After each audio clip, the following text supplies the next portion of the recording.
നമസ്കാരം. Friendly presence EMT news today പ്രധാന വാർത്തകൾ. സൗദിയിൽ ചെറുകിട ബിനാമി സ്ഥാപനങ്ങൾക്ക് നിയന്ത്രണം വരുന്നു. സ്വദേശീവൽക്കരണം ഊർജിതപ്പെടുത്തുന്നതിന്റെ ഭാഗമായി കഴിഞ്ഞ 6 മാസത്തിനിടയിൽ താഴെ വീണത് 30% സ്ഥാപനങ്ങൾക്കാണ്. ചില്ലറ മേഖലയിൽ മലയാളികൾ ഉൾപ്പെടെ ധാരാളം പ്രവാസികൾക്കാണ് ഇതുമൂലം തൊഴിൽ നഷ്ടമായത്. എന്നാൽ കടകൾ അടച്ചുപൂട്ടിയത് രാജ്യത്തിന്റെ സാമ്പത്തിക മേഖലയെ ബാധിക്കില്ല. ഇത് സ്വദേശികളെ നിക്ഷേപത്തിന് പ്രേരിപ്പിക്കുകയും പുതിയ സ്ഥാപനങ്ങൾ തുടങ്ങാൻ വാതിൽ തുറക്കുകയുമാണ് ചെയ്യുന്നത്. സ്വദേശിവൽക്കരണം ഊർജിതപ്പെടുത്തുന്നതിന്റെ ഭാഗമായി ബിനാമി ഗണത്തിൽ പ്രവർത്തിക്കുന്ന അനധികൃത സംരംഭങ്ങളിൽ 70% അവസാനിപ്പിക്കാനായിട്ടുണ്ട്. കച്ചവട സ്ഥാപനങ്ങളിൽ 12 തൊഴിലുകളിലാണ് സ്വദേശിവൽക്കരണം നടപ്പാക്കിയത്. പ്രധാനമായും അക്കൗണ്ടന്റ് തസ്തികയിൽ സ്വദേശിയായിരിക്കുക, ഇടപാടുകൾ ബാങ്ക് മുഖേനയായിരിക്കുക എന്നത് നിർബന്ധമാണ്. ഇത് കർശനമാക്കിയതോടെയാണ് കൂടുതൽ ചെറുകിട സ്ഥാപനങ്ങളും അടപ്പിച്ചത്. അടപ്പിച്ച സ്ഥാപനങ്ങൾ ഏറ്റെടുക്കാൻ പരിശീലനം നേടിയ സ്വദേശികളുടെ ദൗർലഭ്യം നിലനിൽക്കുന്നതിനാൽ പരിശീലന യജ്ഞങ്ങൾക്ക് തുടക്കം കുറിച്ചിട്ടുണ്ടെന്നും chamber of commerce Saudi council വാണിജ്യ വിഭാഗം ഡെപ്യൂട്ടി ചെയർമാൻ വാസിഫ് കബ്ലി പറഞ്ഞു. ബിനാമി ബിസിനസ് പിടിക്കപ്പെട്ടാൽ 2 വർഷത്തെ കഠിന തടവോ 1 ലക്ഷം റിയാലിൽ കൂടാത്ത പിഴയോ ഇത് രണ്ടും കൂടിയോ ആണ് ശിക്ഷ. മാധ്യമങ്ങൾ വഴി പേര് പരസ്യപ്പെടുത്തുകയും 5 വർഷക്കാലം ഇതേ ബിസിനസ് ചെയ്യാനുള്ള വിലക്കുമുണ്ടാകും. വിദേശികളാണെങ്കിൽ ശിക്ഷകൾക്ക് പുറമെ രാജ്യത്തേക്ക് മടങ്ങാനാവാത്ത വിധം നാടുകടത്തുമെന്നതാണ് നിയമം. News today, Riyadh.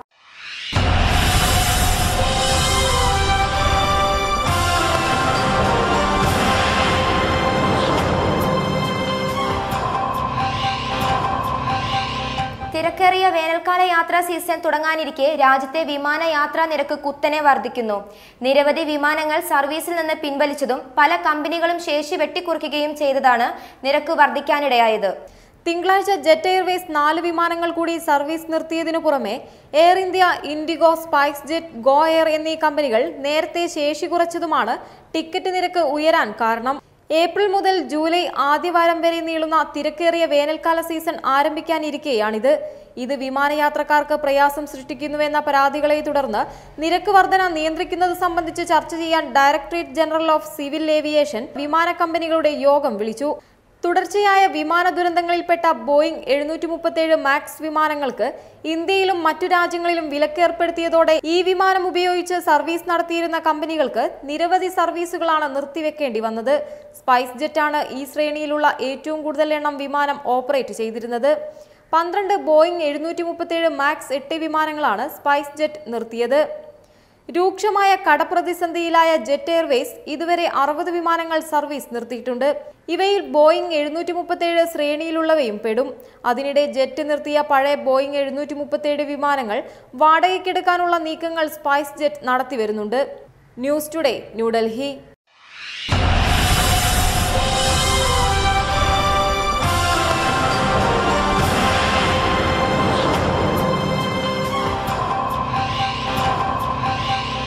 റിയാദിൽ വോക്ക് സിനിമ തിയേറ്റർ തുറന്നു. അൽ യാസ്മിൻ ഡിസ്ട്രിക്റ്റിൽ പ്രവർത്തനം ആരംഭിച്ച തിയേറ്ററിൽ ഉപഭോക്താക്കൾക്ക് ഉല്ലാസത്തിനായി ഏറ്റവും മികച്ച സൗകര്യങ്ങളാണ് ഒരുക്കിയിരിക്കുന്നത്.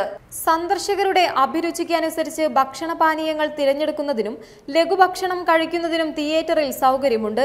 8 സ്ക്രീനുകളുള്ള തിയേറ്ററിൽ 553 സീറ്റുകളാണുള്ളത്. കുട്ടികൾക്കും കുടുംബങ്ങൾക്കും നവോന്മേഷം പ്രദാനം ചെയ്യുന്നതിനുള്ള സൗകര്യങ്ങളും തിയേറ്ററിൽ സജ്ജമാക്കിയിട്ടുണ്ട്. ഈ വർഷാവസാനത്തോടെ സൗദിയിൽ 110 തിയേറ്ററുകൾ തുറക്കുന്നതിന് വോക്സ് കമ്പനിക്ക് പദ്ധതിയുണ്ട്. ഇതിനോടകം ജിദ്ദയിലും റിയാദിലുമായി 39 തിയേറ്ററുകളാണ് വോക്സ് കമ്പനിയുടെ മേൽനോട്ടത്തിൽ നടക്കുന്നത്. News today, Riyadh.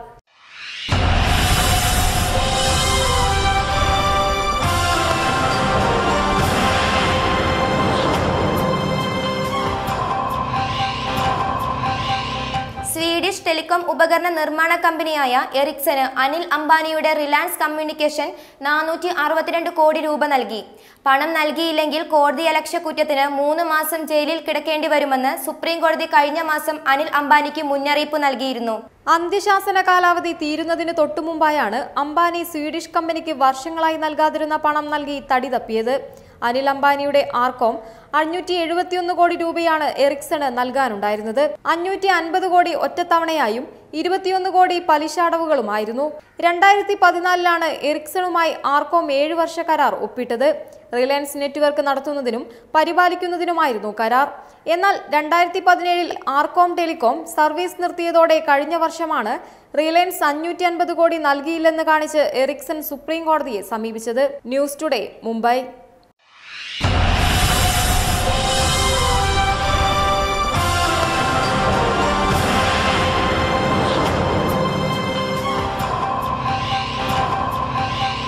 ഉത്തർപ്രദേശിൽ കോൺഗ്രസ് ജനറൽ സെക്രട്ടറി പ്രിയങ്ക ഗാന്ധിയുടെ വേറിട്ട പ്രചരണത്തിന് തുടക്കമായി.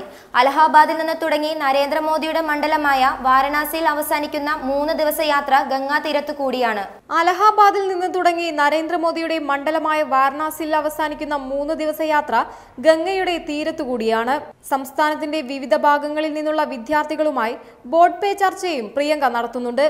മിർസാപൂരിലും മോദിയുടെ മണ്ഡലമായ വാരണാസിയിലും വിപുലമായ പരിപാടികളാണ് ആസൂത്രണം ചെയ്തിരിക്കുന്നത്. യാത്ര സമാപിക്കുന്ന വാരണാസിയിൽ പ്രശസ്തമായ കാശി വിശ്വനാഥ് ക്ഷേത്രം സന്ദർശിക്കുന്ന പ്രിയങ്ക ഇവിടെ കോൺഗ്രസ് പ്രവർത്തകർക്കൊപ്പം ഹോളിയും ആഘോഷിക്കും.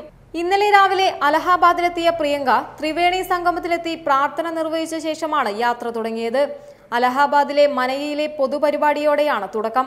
BJP ശക്തി കേന്ദ്രങ്ങളിലെ കോൺഗ്രസിനെ ഉണർത്തുകയാണ് പ്രിയങ്കയുടെ ലക്ഷ്യം. റോഡ്, റെയിൽ, ജലഗതാഗത മാർഗങ്ങൾ ഉപയോഗപ്പെടുത്തിയാണ് യാത്ര. വിശുദ്ധ നദിയായ ഗംഗയുടെ ഓരത്ത് കഴിയുന്ന പിന്നോക്ക വിഭാഗങ്ങളുടെയും ദളിതരുടെയും ഗ്രാമങ്ങൾ പ്രിയങ്ക സന്ദർശിക്കും. പ്രധാന ക്ഷേത്രങ്ങളിൽ ദർശനവും നടത്തും. News today, Allahabad.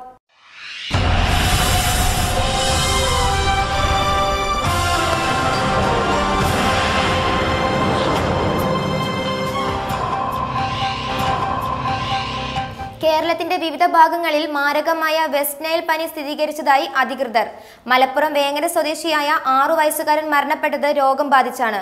അടിയന്തര സാഹചര്യം നേരിടാൻ ജില്ലയിലെ എല്ലാ ആശുപത്രികളിലും DMO നിർദ്ദേശം നൽകി. കടുത്ത പനിയും തലവേദനയും ശരീരവേദനയുമാണ് കുട്ടിയെ സ്വകാര്യ ആശുപത്രിയിൽ ചികിത്സയ്ക്ക് വിധേയമാക്കിയത്. പിന്നീട് കോഴിക്കോട് മെഡിക്കൽ കോളേജിലേക്ക് കുട്ടിയെ മാറ്റുകയായിരുന്നു. എന്നാൽ മെഡിക്കൽ കോളേജിൽ വെച്ചാണ് കുട്ടി മരണപ്പെട്ടത്.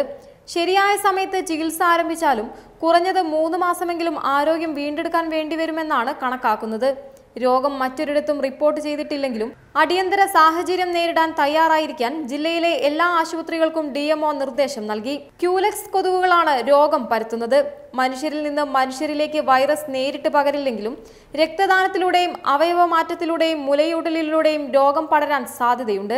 വൈറസ് ബാധിച്ച ക്യൂലെക്സ് കൊതുകുകളിലൂടെയാണ് രോഗം പടരുന്നത്. പ്രധാനമായും മൃഗങ്ങളിലൂടെയും ദേശാടന പക്ഷികളിലൂടെയുമാണ് ഈ വൈറസ് കൊതുകുകളിലേക്ക് എത്തുക. ജില്ലയിൽ വെസ്റ്റ് നൈൽ വൈറസ് ബാധ സ്ഥിരീകരിച്ച സാഹചര്യത്തിൽ ജാഗ്രത പാലിക്കണമെന്ന് ആരോഗ്യവകുപ്പ് അധികൃതർ അറിയിച്ചു. ക്യൂലെക്സ് വിഭാഗത്തിൽപ്പെട്ട അശുദ്ധജലത്തിൽ വളരുന്ന കൊതുകുകളാണ് രോഗം പരത്തുന്നത്. രോഗത്തിന് പ്രത്യേക ചികിത്സയോ വാക്സിനോ ലഭ്യമല്ലാത്തതിനാൽ കൊതുക് നിർമ്മാർജ്ജന നിയന്ത്രണ പ്രവർത്തനങ്ങളാണ് ഏകരോഗ പ്രതിരോധ മാർഗമെന്നും അധികൃതർ അറിയിച്ചു. News today, Malappuram.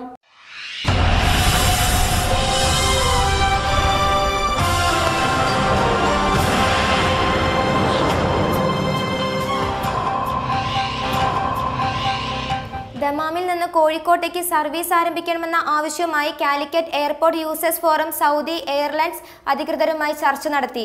ദമാമിൽ നിന്ന് നേരിട്ടോ അല്ലെങ്കിൽ സ്റ്റോപ്പ് ഓവർ സർവീസ് ആരംഭിക്കണമെന്ന് ഭാരവാഹികൾ ആവശ്യപ്പെട്ടു. Users forum general convener TPM Fazal, ഭാരവാഹികളായ C അബ്ദുൽ ഹമീദ്, ഫിറോസ് കോഴിക്കോട് തുടങ്ങിയവരാണ് Saudi airlines Dammam headquarters chief manager Ibrahim A അൽബ ഹുസൈനുമായി ചർച്ച നടത്തിയത്.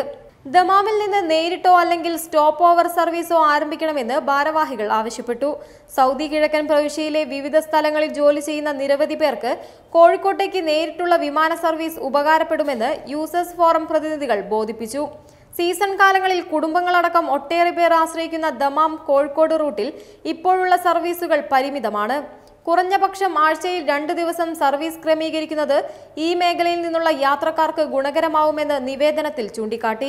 നേരത്തെ ദമാമിൽ നിന്ന് നേരിട്ട് കോഴിക്കോട്ടേക്ക് സൗദി എയർലൈൻസിന്റെ വിമാന സർവീസ് ഉണ്ടായിരുന്ന കാര്യം അധികൃതരെ ഓർമ്മിപ്പിച്ചു. റീകാർപ്പറ്റിംഗ് മൂലം വിമാനത്താവളം താൽക്കാലികമായി അടച്ചിട്ടപ്പോഴാണ് സർവീസ് നിർത്തിവെച്ചത്. ജെറ്റ് എയർവേസ് സർവീസ് നിർത്തിയതോടെ കേരളത്തിലേക്കുള്ള യാത്ര പ്രയാസകരമായിരിക്കുകയാണ്. ഈ അവസരത്തിൽ സൗദി സർവീസിന് ഏറെ പ്രാധാന്യമുണ്ടെന്ന് നിവേദനത്തിൽ വിശദീകരിച്ചു. ആവശ്യം ഗൗരവമായി കാണുന്നുവെന്നും വിഷയം എയർലൈൻസ് അതോറിറ്റി അധികൃതർക്ക് കൈമാറുമെന്നും ചീഫ് മാനേജർ ഭാരവാഹികളെ അറിയിച്ചു. News today, Dammam.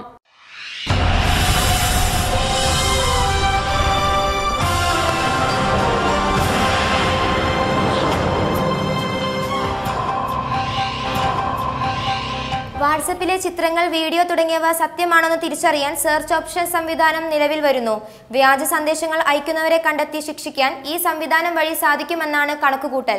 ലോകത്തെ ഏറ്റവും ജനപ്രിയ സന്ദേശ ആപ്പായ വാട്സപ്പിൽ ഷെയർ ചെയ്യപ്പെടുന്ന ഫോട്ടോകൾ, വീഡിയോകൾ എന്നിവയെക്കുറിച്ച് സംശയങ്ങളുണ്ടെങ്കിൽ അവ യഥാർത്ഥമോ വ്യാജമോ തിരിച്ചറിയാൻ വാട്സപ്പ് കമ്പനിയിൽ ഗൂഗിൾ സെർച്ച് ഓപ്ഷൻ വരുന്നു. പക്ഷേ ഇത് എന്ന് പ്രാബല്യത്തിൽ വരുമെന്ന് വാട്സപ്പ് കമ്പനി വൃത്തങ്ങൾ വ്യക്തമാക്കിയിട്ടില്ല. മെസ്സേജ് എൻക്രിപ്റ്റഡ് സംവിധാനമാണ് പൊതുവെ വാട്സപ്പിൽ ഉപയോഗിക്കപ്പെടുന്നത്. അതിനാൽ ചില സന്ദേശങ്ങൾ, ചിത്രങ്ങൾ, വീഡിയോ എന്നിവയുടെ യഥാർത്ഥ ഉറവിടം കണ്ടെത്താൻ സമയമെടുക്കും. സൈബർ സെൽ ഇന്റലിജൻസ് ഡിപ്പാർട്ട്മെന്റിന് ഇടയ്ക്കിടെ വ്യാജ സന്ദേശം, വ്യാജ ഫോട്ടോകൾ, വ്യാജ വീഡിയോ, വ്യാജ ട്രോൾ കണ്ടെത്താൻ സമയമെടുക്കാറുണ്ട്.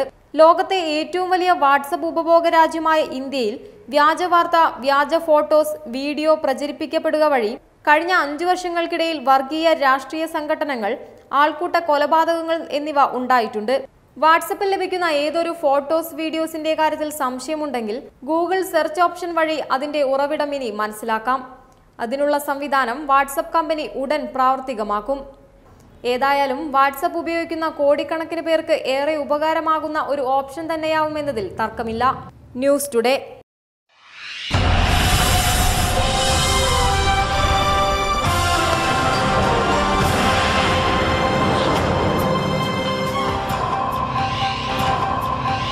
പയ്യന്നൂർ സൗഹൃദവേദി റിയാദ് ചാപ്റ്റർ സംഘടിപ്പിച്ച 2ാമത് KS Rajan memorial sevens football ടൂർണമെന്റിന് സമാപനം. എസ്കാൻ ഫ്ലഡ്ലിറ്റ് സ്റ്റേഡിയത്തിൽ നടന്ന ടൂർണമെന്റിൽ ജരീർ മെഡിക്കൽ സെന്റേഴ്സ് യൂത്ത് ഇന്ത്യയെ പരാജയപ്പെടുത്തി റിയൽ കേരളം FC വിജയിച്ചു. ടൂർണമെന്റ് മുഖ്യ പ്രായോജകരായ Tanmiya chicken technical manager Abdul Rahman Al Anesi kick off ചെയ്തു. തുടർന്ന് നടന്ന അതിവാശിയേറിയ മത്സരത്തിൽ റിഫയുടെ കീഴിൽ രജിസ്റ്റർ ചെയ്ത A ഡിവിഷൻ ടീമുകളായിരുന്നു മാറ്റുരച്ചത്. Youth India, blasters FC Vazhakkad, royal Riyadh soccer, Aziziya soccer, united FC, Sulai FC, real Kerala FC, rainbow FC, PSVFC, lantern FC, Arabian challengers, IFF FC തുടങ്ങി 12 ടീമുകളായിരുന്നു ടൂർണമെന്റിൽ മാറ്റുരച്ചത്. അത്യന്തം വാശിയേറിയ മത്സരത്തിൽ അനുവദിച്ച സമയത്ത് ഇരു ടീമുകൾക്കും വിജയം കണ്ടെത്താനാകാതെ വന്നപ്പോൾ മത്സരം പെനാൽറ്റിയിലേക്ക് നീണ്ടു.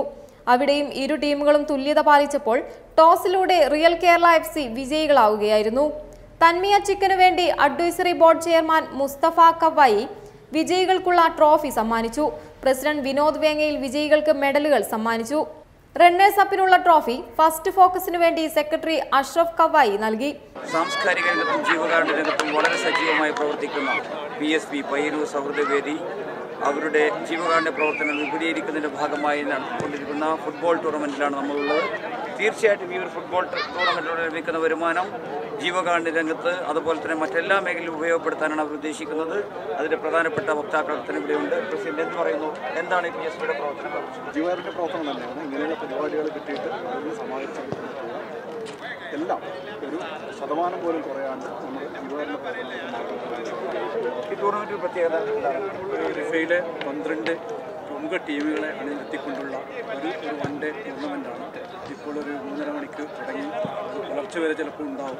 അതുവരെ ആവേശം തളരാതെ എല്ലാ പ്രവർത്തകരും, എല്ലാ കളിക്കാരും ഇതിൽ അണിനിരക്കും. ആ ബാക്കിയുള്ള തുക എത്രയും പെട്ടെന്ന് പല രോഗികൾക്കും പല ജീവകാരുണ്യ പ്രവർത്തനങ്ങൾക്കും നമ്മൾ ചെലവഴിക്കുന്നതാണ്.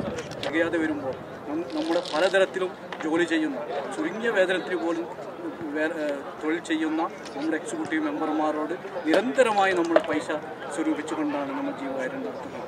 നമ്മുടെ സാഹിത്യ സ്പോൺസേഴ്സ് ആരൊക്കെയാണ്? നമ്മുടെ മെയിൻ സ്പോൺസർ തന്മയാണ്. പിന്നെ first focus, Lulu, Meswa trading, Wins, Jarir medical centre, Friendi, western union, Rashid Dosari trading establishment, അങ്ങനെയുള്ള എല്ലാം ഇവിടെ റിയാദിൽ നിന്നുള്ള ടീമാണ്. അല്ല, ദമാമെന്നും ജില്ലയിൽ നിന്നും പ്ലേയേഴ്സ് വരുന്നുണ്ട്. ടീമെല്ലാം Riyadh based, Riyadh Indian football association 12 ടീമുകൾ. നമ്മുടെ PSPFCൻ്റെ ടീമടക്കം 12 ടീമുകളാണ് ഇവിടെ മാറ്റിയിരിക്കുന്നത്. റിയാദ് മീഡിയ ഫോറത്തിൻ്റെ എല്ലാവിധ ഭാഗങ്ങളും ഈ ഒരു സംഘടനയ്ക്ക് ഇതിൻ്റെ എല്ലാ പ്രവർത്തനങ്ങൾക്കും നൽകുകയാണ്. നന്ദി, നമസ്കാരം.